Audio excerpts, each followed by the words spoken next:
두 번째 시간 말씀을 이제 이어서 나누겠습니다.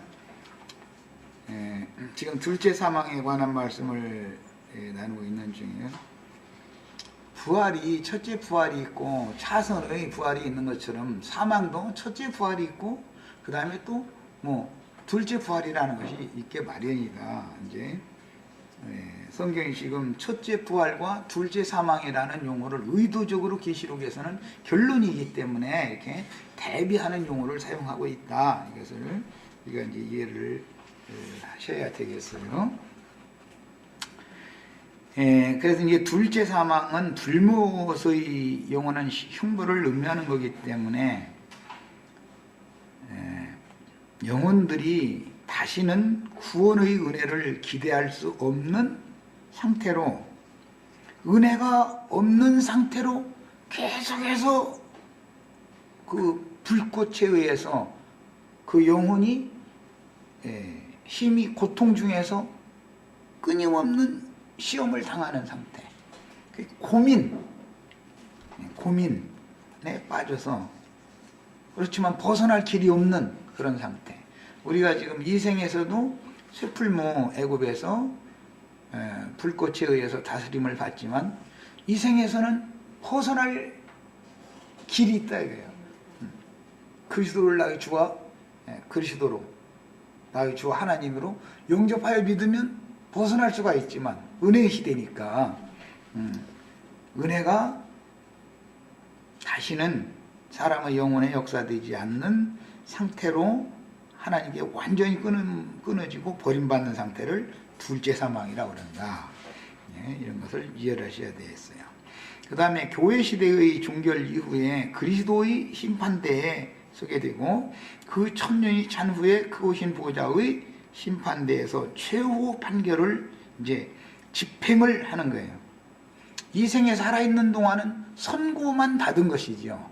그런데 이미 너는 몇 년형, 너는 사망이다 라는 형벌이 선고가 되었을지라도 하나님은 예수 그리스도를 통해서 감형을 해주는 것이 복음이다 이거예요. 그래서 죄짐을 벗게 해준다 이거예요. 그 다음에 천년이 찬 후에 크오신 보좌의 심판대에서 최후 판결을 집행하면 영혼이 당하는 환난과 곤고함이 영원히 계속되는 상태를 둘째 사망이라고 그런다. 로마서에 보면은 영의 환난과 곤고를 당하리니 이렇게 되어 있어요. 영이 환난과 곤고를 당하는 것, 육신의 몸이 환난과 곤고를 당하는 것은 은혜를 입을 수 있는 기회를 주신다는 뜻이지만 육신의 장막을 벗은 다음에 그 영이 환난과 곤고를 끊임없이 영원토록 받는 것은 둘째 사망이라고 그런다. 그 다음에 계시록 14장 11절에는 고난의 연기가 세세토록 올라가리로다 그랬어요. 그 다음에 다스리는 권세라는 건 에피 아까 얘기한 것처럼 위에 서다 그런 뜻이에요. 그 다음에 왕노로 타리로다 라고 하는 것은 바슐리오라는 이 용어는 주권자, 왕으로서 나라를 다스린다는 그런 개념이다. 이 생에서 구원을 얻어서 주님이 나의 왕이 되는 문제와 주님의 백성들 전체를 모아서 주님의 나라의 왕으로서 주님이 다스리는 문제는 개념이 다르죠. 그 양방면을 반드시 이해를 하셔야 돼요. 이것 때문에 아까 내가 개인적으로 개인적으로 뜯어보면 대한민국 국민들이 다 각자 다 똑똑하고 잘났어. 그런데 다 자기 주장만 해. 그럼 나라가 안 된다 이거예요. 진짜로 온전케 된 사람이라는 것은 상대방과 나와 생각을 연락하고 상합해서 그리스도의 몸을 세울 수 있는, 그리스도 안에서 하나 되는 것, 이것을 추구할 수 있는 사람을 온전한 사람이다 그러는 것이지, 저 잘났다고 다 각각 툭 하면 피켓 들고 거리로 다 나와버려 각자. 그러면 주님의 나라는 무너져 버리는 것이죠. 이런 이치를 꼭 깨달으셔야 되겠어요. 그래서 개인 신령주의를 추구하는 것은 알고 보면 그게 바로 무질서의 나라요, 흑암의 세계요, 마귀의 나라다라는 걸 아셔야 돼요. 그게 다 교만 때문에 그런 거예요. 그게 사실로 진짜로 똑똑하고 잘난 사람들이 아니에요. 그게 교만해져서 그런 것이죠. 그 다음에 여러 모양과 여러 부분으로 기록된 부활에 관한 진리는 다양한데 서두에 이미 말씀드렸어요. 먼저 생명의 부활과 심판의 부활이 큰 틀에서 이 두 가지 부활이 있어요. 그 다음에 현세에서 영이 거듭나는 부활, 이건 개인적인 문제죠. 부활과 혼의 구원을 이룬 후에 몸이 구속을 받아서 썩을 것으로 신고 썩지 아니할 것으로 신령한 몸이, 육의 몸이 있은즉 무슨 몸이 있다? 신령한 몸이 있는 것이다. 육의 몸을 벗어날 때 신령한 몸으로 영광 중에 주와 함께 나타나는 상태를 오는 부활이다 그런다 이거예요. 거듭나는 것도 죽은 자들 가운데에서 새로 태어났으니까 부활된 것이지, 부활 생명이죠. 그러나 그것이 완전한 게 아니다 이거예요. 두 번째 부활, 몸의 구속을 통해서 영광 중에 주와 함께 나타나는 그 부활이 있어야 된다. 오는 부활에 참여해야 된다. 그런데 이제 오는 부활에 참여를 할 때 이 생에서 그가 이룬 구원의 상태에 따라서 제일 좋은 부활로 일어날 수도 있고 차선의 부활로 일어날 수도 있다 이 말이단 말이에요. 그런데 제일 좋은 부활로 일어날 자들은 만물 첫수산 첫 단만 하나님이 받으시는 것이기 때문에 이 부활은 거룩한 성에 들어갈 권세를 얻는 자들의 부활을 말한다. 백성으로의 부활을 말하는 게 아니다 이 말이야. 다스리는 자로 왕으로서의 부활을 말하는 것이다 이 말이야. 이것이 정리가 잘 되셔야 되겠어요. 그래서 마다들의 부활과 지체자손들의 부활은 개념상 이것은 순서에도 차이가 있지만 개념상 그 질에 있어서 다른 것이다 이거예요. 그래서 바울 사도는 내가 어찌하든지 그리스도의 그 부활에 참여하기를 나는 사모한다 그랬었던 거예요.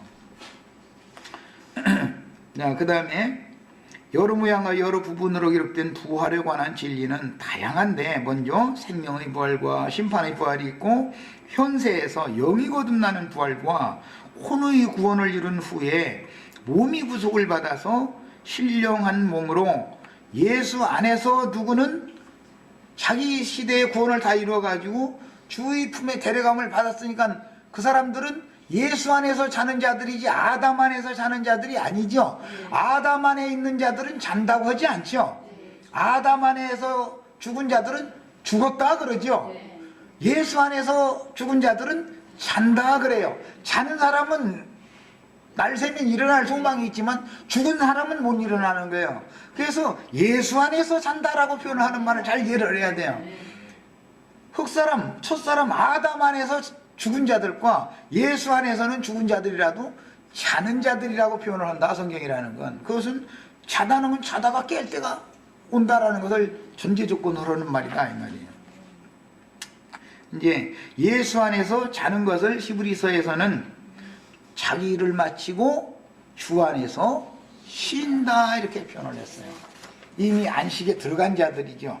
그런데 문제는 히브리서 4장에 보면 남은 안식이 있을지라도 그 안식에 들어가지 못할 자들이 너희 중에 있다 그랬단 말이야. 다 들어가는 게 아니죠. 여호수아가 이스라엘 백성들에게 안식을 주었고 남은 안식이 있어서 다윗을 통해서 남은 안식 예언을 했어요. 그 남은 안식을 위해서 예수님이 오셔서 나는 마음이 온유하고 겸손하니 너희는 내게로 와서 배워라. 뭘 배우라고 그랬느냐? 예수 그리스도의 부활을 배워라 이 말이야. 그분의 승천을 배워라 이 말이야. 각자 내가 너희에게 메어주는 자기 십자가를 지고 내게로 와서 배워라 이렇게 표현을 했어요. 그리하면 마음의 쉼을 얻는다. 마음의 쉼을 얻는 것을 배우는 거예요. 세상에서 안식을 얻는 것을 배우는 게 아니고. 그런데 각자의 문제일 뿐 아니라 주의 안식에 들어가야지. 나는 안식에 들어갔을지라도 주님의 안식이 이루어지지 않을 수가 있죠.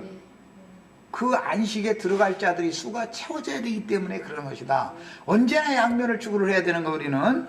성경을 볼 때는 부활 때 마지막 나팔과 함께 예수 안에서 자는 자들이 먼저 일어나고 할 때는 단체적으로 일어나는 거죠. 이거는 개인적으로 거듭나는 얘기가 아니잖아요. 어떤 사람들은 이런 것을 부인해버린다 이거예요. 예수 안에서 그 오리라 한 때와 기한이 있는데 그 기한이 차면 그때 예수 안에서 자던 자들이 마지막 나팔 소리가 나면 먼저 일어나고 그 다음에 살아있는 우리도 저희와 함께라고 그랬는데 저희와 동등되게 그들처럼 우리도 공중 구름 속으로 끌어올려 간다 이렇게 표현을 했어요. 그 공중 구름이라는 것이 또 비밀이다. 아까 이미 말씀드렸어요. 장자들의 부활인 처음 익은 열매들 곧 11조로 드려진 영혼들의 제일 좋은 부활, 이것은 한 알갱이만을 갖다가 성전에 드리는 게 아니라 한 단을 갖다 드리죠. 다발이단 말이야. 단체적이죠. 11조로 하나님 앞에 처음 익은 열매의 첫 단을 드리는 것도 다발을 갖다 바치는 것이지. 그래서 요셉의 단과 나머지 형제들의 다발, 단 얘기를 한 것이지 요셉이라는 한 사람을 얘기하는 게 아니란 말이야. 예수 그리스도는 다발로 추수할 때 보면 나달갱이로 다 나서 자랐지만 밭에서 베어가지고 단을 치죠. 딱딱 단을 치죠. 그래서 다발로 가져가는 것이다. 이런 것을 알아야 된다. 그러니까 개인적인 면이 있음과 동시에 그 개인들이 합해서 단이 되어져 가지고 교회의 추수가 있고 교회의 부활이 있다 이 말이야. 야, 그래서 해의 영광이 다르고 달의 영광이 다르고 별의 영광이 다른데 별과 별의 영광이 다르다 이제 이랬어요. 그 부활을 말씀할 때는 개인적인 면만 있는 게 아니에요. 반드시 별이라고 하는 것은 별들의 세계에서 별 무리를 짓는다 이거예요. 별 무리를 지어요. 사람은 사람끼리 뭉쳐서 모여서 나라를 세우죠. 아까 나라를 이루면은 소름 당하는 얘기는 이미 했으니까. 아무리 개인적으로 볼 때 뜯어놓고 볼 때 너무 똑똑하고 잘났어. 그런데 전 국민이 다 각자 지가 잘났어. 그렇게 하면 나라가 안 된다 이거예요. 그것이 마귀 나라다 그런 말이에요. 그게 하나님 나라는 질서의 나라다. 질서의 하나님이다. 이것을 아셔야 돼요. 그 다음에 부활의 처음 익은 열매들 곧 11조로 드려진 영혼들의 제일 좋은 부활과 나중에 익은 대부분의 열매들인 차자들의 부활이 있는 것이다. 그래서 첫째 부활이라는 개념이 이런 개념을 지금 말한 거예요. 추수의 개념과 이게 맞물리는 말씀이니까 당연히 그럴 수밖에 없는 거예요. 그 다음에 첫 아담 세계의 인류에게 들어온 선악을 아는 지식과 진리를 거스르고 대적하는 악한 성품인 죄성이 제거되고, 개인적으로 볼 때 다 똑똑하고 잘난 사람들이 왜 서로가 모래알갱이로 해서 건축이 왜 안 되어져요? 왜 안 되어지는 거예요? 거스르고 대적하는 악한 성품이 제거되지 않은 사람이다. 그 속에 나름대로 하는 자기가 주장하고 있는 영적 지식, 마귀가 준 지식이, 성경을 아는 지식이 있으면, 이것으로 굳어지면 절대 건축이 안 되는 거다. 이 사람은 세상 없는 사람이 가서 전도를 해도 모임을 세우려고 안 해요. 어디를 가도 그 모임에 적응이 안 되니까. 그러다 보면 보드피플이 될 수밖에 없는 거예요. 떠들이 생활하는 거예요. 그것이 깜깜한 흑암에 돌아갈 유리하는 별들이다 이렇게 표현을 했어요. 자, 그 다음에 첫 아담 세계의 인류에게 들어온 선악을 아는 지식과 진리를 거스르고 대적하는 악한 성품인 죄성이 제거되고, 여기 죄성이라는 것은 사실은 가장 중요한 것이 교만성이에요. 죄라는 말 속에는 교만이라는 의미가 들어있다는 거 이미 내가 여러 번 말씀드렸어요. 죄라고 하는 용어, 마귀의 성품인 죄라는 말 속에는 교만이라는 의미가 거기에 함유되어 있는 거예요. 이것은 하나님의 의도, 하나님의 뜻에서 빗나가 버렸다 그런 의미인 거예요. 죄라는 용어 자체가. 그 다음에 의의 말씀을 경험하여 하나님의 의로 조성된 그리스도인들의 생명으로 땅의 백성들인, 오는 세상에서 땅의 백성들인 양무리들은 신령한 양육을 받지만 염소무리의 세상 만국에 살아가는 무저갱의 백성들을, 이 세상은 무저갱이죠. 세상 사람의 욕심은 너나 나나 할 것 없이 채울 수 없죠. 개념이, 무저갱이라는 개념이 무슨 땅속의 어떤 장소라는 개념이 아니고, 인간들의, 타락한 인간들의 마음이라는 것은 무엇으로도 채울 수 없다. 그거는 어둠과 죽음이 충만하다. 그런 개념인 거예요.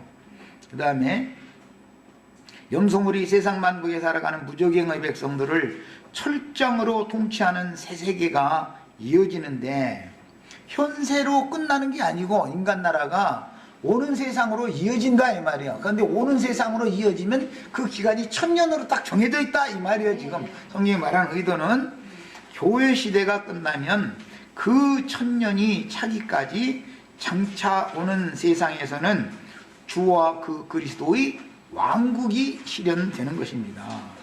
우리는 범죄 전의, 이제 여기는 잘 들으셔야 돼요. 아담이 범죄하기 전에는 무죄시대다 그래요. 흔히 무죄. 그에서 인간에게 죄가 들어오지 않았을 때가 있었죠. 타락한 본성인 죄가 들어온 이후의 인간의 본성이 변질됐다 하면 순수하지 않다 이 말이에요. 율법 전시대라고 하는 큰 틀이 요한으로서 끝나는 그때까지, 예수님의 때가 오기 전까지는 구약시대 혹은 율법시대라고 통칭적으로 말을 하지만, 사실은 율법시대는 아담의 대를 잇기 전, 타락하기 전의 무죄시대가 있었고 타락 이후의 시대가 있었고, 두 시대로 또 나눠져 있는 것이다 이 말이에요. 그 다음에 은혜의 시대와 공의의 시대라고 하는 신약시대도 두 시대로 나눠져 있는 것이다. 이방인의 때가 별도로 있는 거예요. 지금 현세는 이방인의 때죠. 은혜의 시대예요. 그 다음에 인간나라 경영이 끝난 이후의 영세 시대로 해서 시대가 7시대로 성경이 의도적으로 분류를 해놓고 있다. 이것을 아셔야 돼요.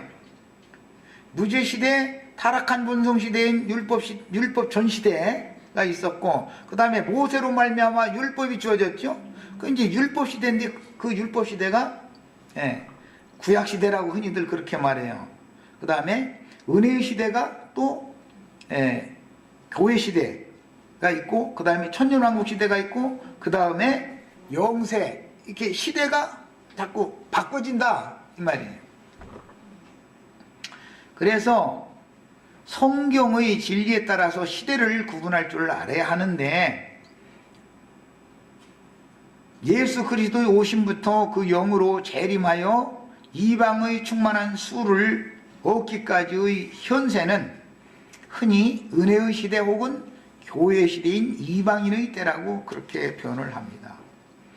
그 다음에 또 내가 보좌들을 보니 거기 앉은 자들이 있어 심판하는 권세를 받았더라 그랬는데, 이 심판이라는 말은 재판장이 최종적으로 상이나 혹은 벌을 선고하는 상태를 말하는 거예요. 이미 이것은 지난번에 마태복음 19장 28절 인용을 해드린 구절 내가 소개를 한 적이 있어요. 세상이 새롭게 되어 인자가 보좌에 앉아서 심판주로 보좌에 앉을 때 너희도 나와 함께 보좌들에 앉아서 이스라엘 12지파를 심판하게 해주겠다. 거기 그 심판이라는 말이 재판권을 갖게 해준다 그 말이야. 재판장이 선고를 한다 이 말이야.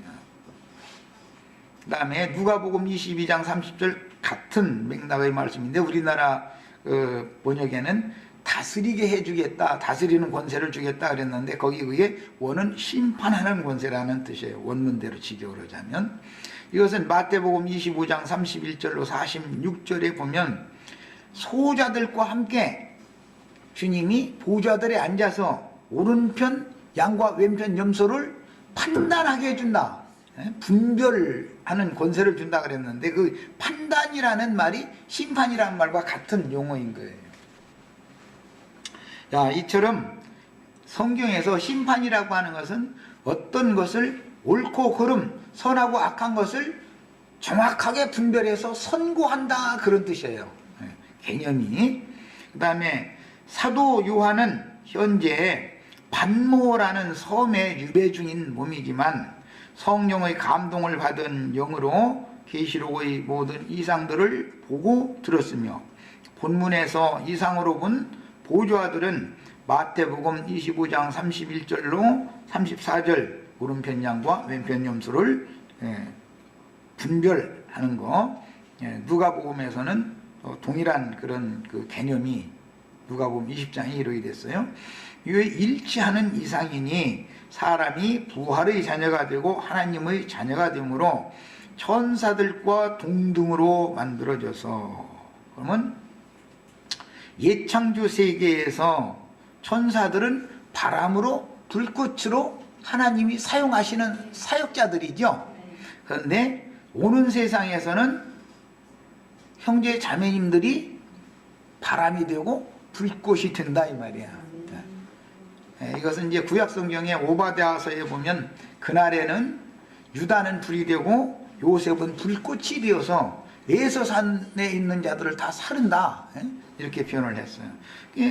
믿는 성도들이 천사가 된다 그 말이에요. 오는 세상에서는. 옛창조 세계에서는 지음받은 천사들이 육신의 세계를 지배하고 통치하고 하는 도구로 주님 앞에 쓰임을 받지만 영원 세계에 들어가면은 그들보다도 더 사람 천사가 된 사람들이 더 권위가 더 있다 그 말이에요. 천사들은 많은 고난을 통해서 온전케 되는 과정을 거치지 않고 그냥 지음을 받았으니까 다르죠. 그 다음에 하나님의 보좌는 하늘이요 하늘 보좌는 지성소의 속죄소로 계시되는데 은혜의 보좌라고도 하며 구약시대 같으면 속죄소지요. 신약시대 같으면 그게 은혜의 보좌예요. 의와 공평이 주님의 보좌의 기초라고 하셨고 그룹들과 스랍들이, 그룹들이라는 것은 스랍천사들을 지휘하는 그런 이제 천사들 그룹들이라고 그러죠. 보좌 주위에서 하나님의 영광을 수직하는 것으로 기록되었으며 천천만만의 스랍천사들은 그룹 천사장들에 의해서 다스림을 지휘를 받는 것이죠. 다스림을 받는다기보다는 지휘를 받는 거예요. 그래서 그룹 천사들을 통해서 스랍 천사들을 지휘하게 해가지고 옛창조 세계를 지금 하나님이 다스린다 이거예요. 계시록 4장 4절에는 주님의 보좌 주위에 24장로들의 보좌들이 있고 보좌들 주위에는 4생물이 있는 모습이 나오는데 4생물이라고 하는 것은 백성에 들어간 사람 영혼들을 사람 천사들이지만 백성들이지, 그 영들의 세계에서 백성들이지 다스리는 권위를 가진 왕들이 아니다 이거예요. 천사들이 천사장이라고 하는 그룹 천사장들을 통해서 수랍 천사들, 천천만만의 수랍 천사들이 지휘를 받아서 하나님의 영광을 수식하고 영광을 찬송하고 하는 일에 쓰임을 받는 체제가 있었던 것처럼 영원 세계에 가서도 사람 천사들의 세계도 당연히 체제가 있는 것이다 이거예요. 지휘 계통이 있게 마련이다 이 말이에요. 이것을 꼭 아셔야 되겠어요. 천사들의 체제도 천사장들과 어떤 천사장을 수종하는 천사들이 있듯이 오는 세상에서 사람 천사들의 체제도 왕 노릇할 사람 천사들과 그들에게 수종을 들면서 땅의 만국 백성들과 함께 통치를 받는 사람 천사들의 세계가 주와 그 그리스도의 공의로운 왕국인 것이다. 이것을 아셔야 돼요. 하나님은 뭐든지 아주 가장 공평하게 판단을 해서 누구는 어떤 무리를 지휘하고 인도하고 다스릴 권위를 맡기는 거예요. 누구에게는 어떤 무리를 지휘하고 다스릴 권위를 맡기는 거예요. 이 하나님이 다 알아서 하는 거예요. 이 생에서도 그래서 주님은 당신의 구속한 백성들 양무리를 그 목자, 어떤 목자에게 누구를 붙여놓을 건가 하는 것은 하나님이 절대 주권에 속한 문제다라는 걸 아셔야 돼요. 대한민국 백성이 러시아의 국민이 되고 싶으면 이민을 가는 수밖에 없어요. 거기에 가서 그 나라 백성으로 받아들여져야 되는 일인 거예요. 세상 나라 백성들이었지만 하나님 나라 백성이 되려면 이민 가야 돼요. 그런데 받아들여져야 되는 것이다 이거예요. 받아들여져야. 내 맘대로 되는 게 아니죠. 왜? 그 나라마다 다 법이 있는데 내가 하고 싶은 대로 되는 게 아니잖아요.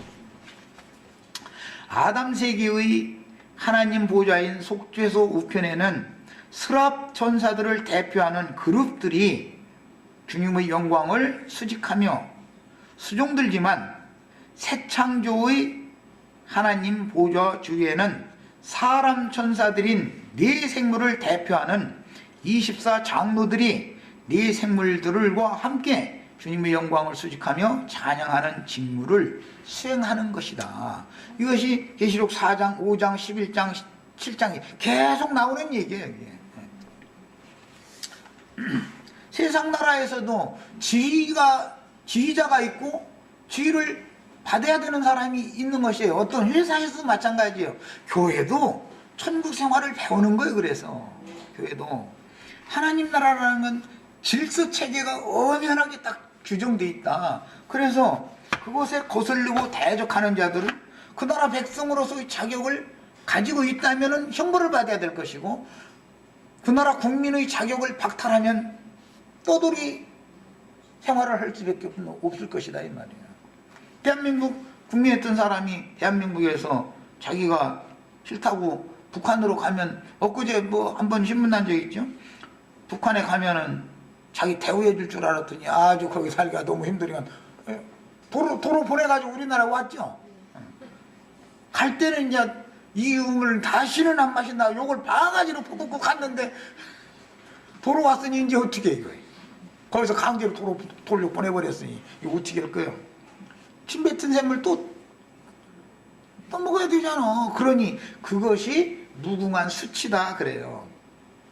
부활을 말씀할 때 보면 다니엘서에 보면 티끌에서 자는 자들 중에 어떤 자들은 일어나서 영광에 들어가지만 어떤 자들은 무궁히 수치를 당한다 그랬어요.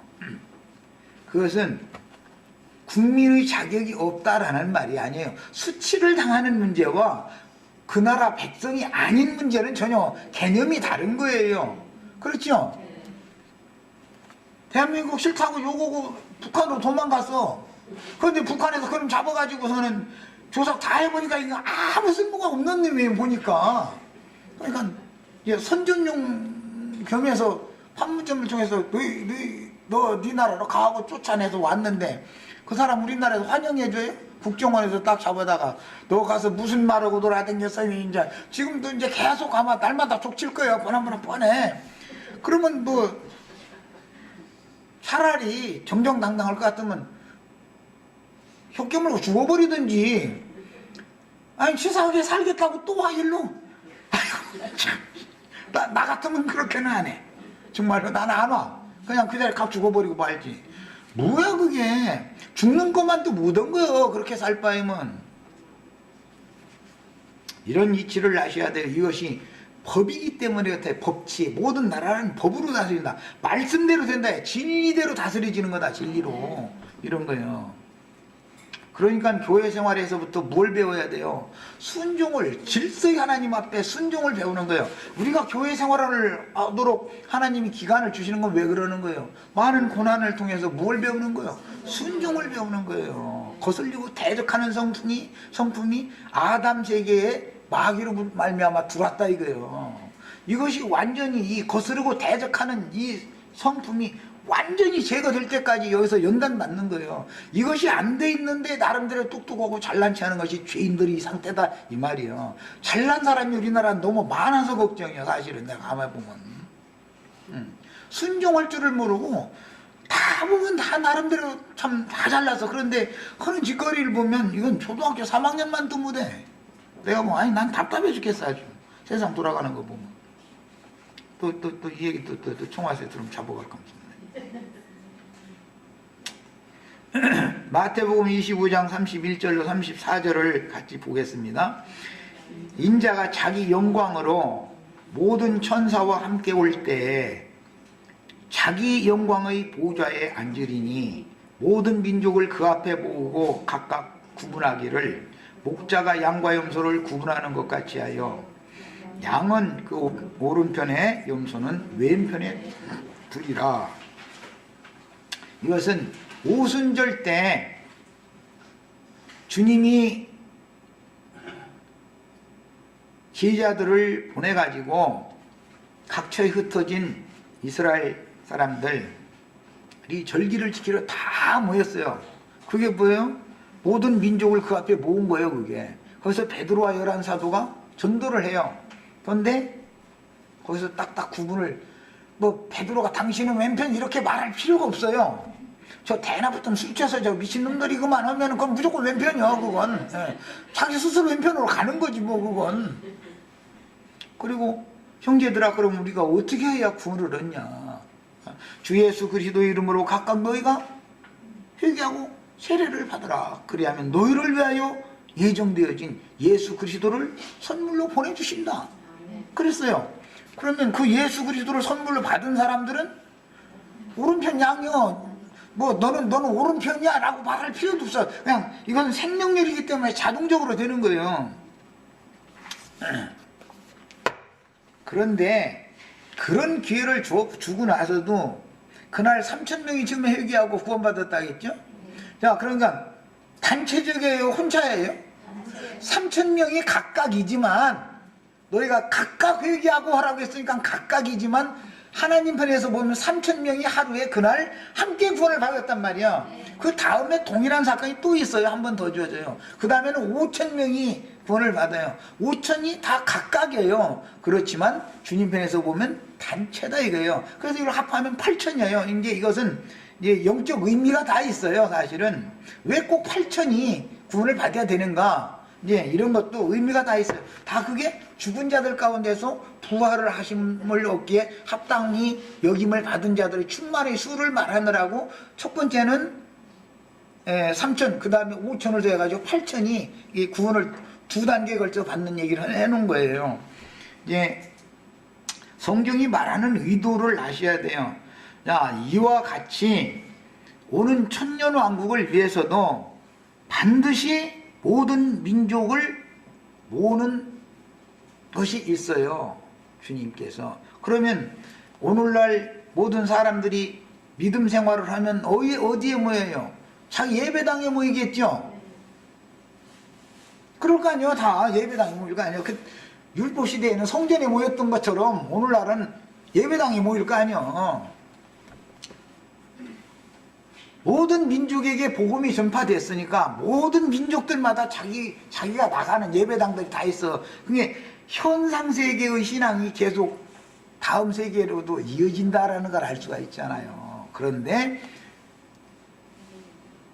오는 새 세상의 오순절이 실현이 되어지면 이제는 양과 염소가 또 거기서 딱 나눠진다 이 말이란 말이에요. 지금 이것이 영의 세계인 거예요.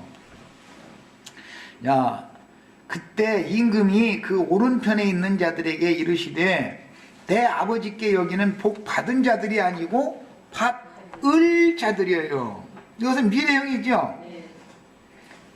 에베소서에 보면 이미 교회 안에 들어온 형제는 창세로부터가 아니라 영원 전부터 신령한 복으로 복을 주시되 해서 이미 복을 받은 사람들이죠. 교회는 이미 복을 받은 사람들이고 교회 시대 끝에 다음 세상에서는 복 받을 자들이라고 예수님이 예언을 해놓은 거예요. 그리고 그 사람들은 영원 전부터 복을 주신 것이 이렇게 결정된 게 아니라 창세로부터 너희를 위하여 예비된 나라다 이거예요. 이것은 교회라는 나라와는 다르다 이 말이에요. 창세로부터라는 말은 아담이 창조된 그때로부터라는 말이에요. 그래서 창세로부터 죽임을 당한 하나님의 어린 양, 그 생명책에 목명되지 못한 자들은 다 짐승의 이름이나 표를 받는다는 거잖아요. 우리는 창세 전부터 하나님의 마음속에 이미 교회 시대라는 것, 그 다음에 천년왕국 시대라는 것, 그 이전 시대라는 이런 시대를 하나님의 마음에 작정을 해두셨고, 우리는 이방인들이지만 주님의 몸된 교회 안에 이미 들어오도록 복이 이미 예정이 되어져 있는 사람들이다 이 말이에요. 그래서 그리스도 예수 안에서라고 말을 한 거예요. 창세로부터라는 말은 아담 안에서잖아요. 아담 안에서. 그리스도 예수는 창세 전부터 계시죠. 그런 차이를 잘 알아요. 성경이 말하고자 하는 의도를. 그 다음에 너희를 위하여 예비된 나라를 상속받으라 라고 하시는 것은 천년 기간의 왕국에서 실현되는 것을 염두에 두는 말씀이다 이 말이에요. 이것은. 그 다음에 마태복음 25장 40절에 우리가 언제 주님을 배반했고 뭐 배척했고 뭐 물 한 그릇도 안 주고 그랬느냐고 이제 항의를 한다는 거예요. 왼편 염소들이. 그러면 임금이 대답하여 이르시되 내가 진실로 너희에게 이르노니 너희가 여기 내 형제 중 지극히 작은 자 하나에게 한 것이 곧 내게 한 것이라. 어떻게 한 거예요? 베드로를 배척한 것. 사도들이 전도하는 말을 배척한 거죠. 예수님이 전도하는 말을 배척했을지라도 회방했을지라도 한 번의 기회를 더 주셔요. 그러나 사도들을 통해서 성령이 전도를 하는데 성령을 회방하고 성령을 대적하면 이 세상뿐 아니라 오는 세상에서도 사면을 받을 수 없다 그랬어. 언제나 그러니까 두 번 기회를 주는 것이죠. 그 다음에 본문의 모든 천사들은 주와 함께 새 세상에 내려온 사람 천사들이므로 설명 말씀에서는 나와 함께 보좌들에 앉은 내 형제 중 하나에게 라고. 형제죠. 주님의 형제가 되려면 주님은 모든 죽은 자들 가운데 부활의 날 첫 번째로 맏아들로 나신 분이죠.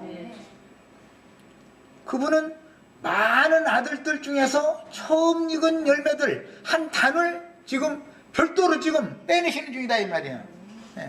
이것이 지금 계시록 20장에서 말하고자 하는 첫째 부활의 개념이다 이 말이야. 이것이 그러니까 첫째 부활로 살리심을 받은 자들은 처음 익은 열매로 그리스도께 붙은 자들이다. 지난번 번역에서는 고린도전서 15장에 주께 붙은 자들이다 그랬는데 연합된 자들이다 이거예요. 주의 성령과 연합돼서 영적으로 혼적으로 모두가 한 영이 되었을 뿐 아니라 그 다음에 몸도 육신의 장막을 벗고 신령한 새 몸을 덧입고 나타난 사람들이다 이 말이에요. 그런 사람들이 주와 함께 보좌들에 앉은 내 형제들이요 지극히 작은 자 하나에게 하지 아니한 것이. 이 말씀은 왜 그러느냐, 이 생에서 음녀 일곱 머리들은 다 큰 자들이죠. 땅의 왕족 노릇한 사람들이고 이 생에서는 그들이 오른편 사람들이었어요. 그런데 여기 주와 함께 오는 세상에 보좌들에 앉아서 세상을 심판하는 권세를 가진 이 사람들은 지극히 작은 자들이었다는 거예요. 이것도 성경이 말하고자 하는 의도가 아주 깊어요. 우리는 그러니까 이 생에 사는 동안은 지극히 작은 자들이 돼야지 큰 자들이 되려 해서 안 되는 것이죠. 그래서 주여 주의 나라에서는 누가 큰 자입니까? 하고 제자들이 물어봤죠. 큰 자 중에 큰 자는 예수님이지요. 그렇지만 인자는 사람들 위해 큰 자로 온 게 아니라 섬기러 왔다. 그래서 자기를 낮추는 작은 자가 천국에서는 큰 자다. 예수님은 이렇게 설명을 한 거예요. 이것이 뭐예요? 처음 된 자가 나중되고 나중된 자가 오히려 먼저 될 수가 있다. 이런 개념이다 이거예요. 이것도 장자권의 이제 변동과 관계가 되는 거예요. 육신의 세상에서는 목사님 신부님이 했지만 오히려 작은 자로 낮춤받는 자로 부끄럼 당하는 자가 될 수가 있는 거예요. 그런 것을 다 말씀을 가르치는 하나님의 종을 자처하는 분들이면 이런 진리를 알아가지고 조심해야죠. 함부로 행하지 말고. 그 다음에 그들은 그리스도의 계시를 인하여 전도자로 헌신하다가 순교하였으나 첫째 부활로 일어난 두 부류의 사람들, 한 인도자들은 시온산에 올라간 처음 익은 열매들의 인도자들이죠. 14만 4천은 처음 익은 열매들이라 그랬어요. 그것이 11조의 완성이에요, 그게. 이런 개념을 이해를 하셔야 되겠어요. 교회 시대의 초기에 12 사도들이 천국 복음을 전파할 때 동족을 교회 안으로 받아주든지 먼지를 발에서 떨어버리듯 내치든지를 그 영의 뜻대로 결정하므로, 왜? 끝내 복음을 회방하고 진리의 증거를 대적하니까 너희가 구원 얻기에 합당치 않게 행함으로 우리가 할 수 없이 이제는 이방인에게로 향하노라 하여가면서 발에 먼지를 떨고 이방을 향해서 갔다는 거예요. 이것이 뭐예요? 이제는 완전히 그들이 그리스도에게서 끊침을 받은 것이죠. 이런 개념이다. 영의 세계라는 건 다 이런 개념이다라는 걸 아셔야 돼요. 자, 그래서 영원한 복음을 받아들인 하나님의 종들이 이스라엘 12지파를 받아주고 증인들의 증언을 배척하고 회방한 자칭 유대인의 회에 속한 이들을 내치는 것을 판단한다. 심판하는 권세를 받았다. 이렇게 표현을 하는 거예요. 예수님의 판단이 사도들을 통해서 또 계시록에서는 증인들을 통해서 최후로 심판권이 그렇게 이어지는 것인 것을 알 수가 있어요. 고린도전서 15장 41절로 44절에 해의 영광이 다르고 달의 영광이 다르며 별의 영광도 다른데 별과 별의 영광이 다르도다. 그런 걸 보니까 부활의 세계, 새 생명의 세계에서는 영광이 다 각각 다르다라는 걸 지금 알 수가 있죠. 자, 그런데 이것은 신령한 몸으로 부활되어 누릴 영광은 각각 다르니 첫째 부활은 맏아들 장자로 부활되는 것이며 차자들로 부활되는 것과는 다르고, 해의 영광이라는 것은 맏아들이신 그리스도의 영광을 염두에 두는 말이고, 달의 영광이라는 것은 그리스도에 배필된 교회의 영광을 염두에 두는 말이에요. 그 다음에 별의 영광이라는 것은 그리스도와 교회가 낳은 이기는 자들이 있는데, 이기는 자들의 영광도 각각 다르다 이거예요. 얼마만큼 충성되게, 얼마만큼 사역을 진실되게 했느냐를 정확하게 판단해서 하나님께서 그들에게 합당한 상을 주시고 합당하게 대우하신다, 그런 뜻이다 이 말이야. 그래서 교회들 중에서 이기는 자들인 장자들의 영광이라 할지라도, 장자교회라 할지라도, 장자교회가 단체적으로 부활이 되었을지라도 또 그 안에서 영광은 다 각각 다를 수밖에 없다. 별물이라는 것이 똑같은 빛을 발하는 것은 아닌 것이죠. 이런, 그래서 개인적인 면과 단체적인 면을, 양면을 반드시 우리는 깨달아야 되는 거예요. 죽은 자의 부활도 그와 같다. 각각 다르다 그 말이죠. 그러니까 영광이 썩을 것으로 심고, 육으로 심는 건 썩을 것으로 심는 거죠. 그 다음에 썩지 아니할 것으로 다시 살며, 이건 영으로 사는 거예요. 육체로는 죽임당하고 영으로는 살림을 받았다. 욕된 것으로, 이건 혈육이라는 것은 이 세상에서 다 욕된 것이죠. 그 다음에 영광스러운 것으로, 이것은 영광의 생명의 빛으로 다시 살아난다. 빛의 아들로 살아난다.